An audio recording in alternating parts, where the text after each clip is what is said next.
Direktorka Instituta za onkologiju i radiologiju Srbije, profesorka Danica Grujičić, kaže da je veoma dobra stvar da imamo vakcine protiv koronavirusa više proizvođača, pa da svako može da izabere koju hoće da primi.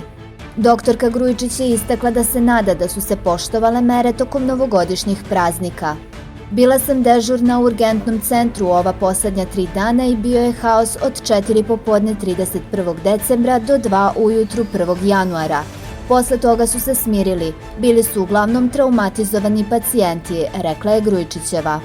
Ističe i da je većina shvatila važnost poštovanja mera. Mislim da je ljudima dosta više zatvaranja i smatraju da ako izdrže još par meseci, ja sam duboko ubeđena da će od marta to definitivno biti bolje, još ako krene masovna imunizacija, to će biti sjajno.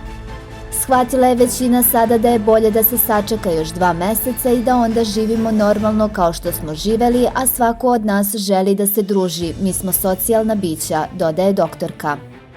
Pohvalila je to što je Srbija omogućila nabavku više vrsta vakcina jer smatra da je jako dobra stvar da imamo vakcine više proizvođača i da svako izabere koju hoće. Smatra i da nije pametno da ljudi koji su preležali koronavirus i imaju antitela sada primaju vakcinu i istakla da bi sada trebalo da je prime kritične grupe stanovništva.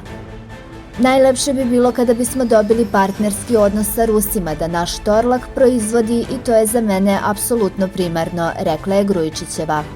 Na pitanje koju bi vakcinu pre primila, rusku ili Torlakovu, Grujičićeva kaže uvek radije Torlakovu jer je naša, ali da je licenca ruska.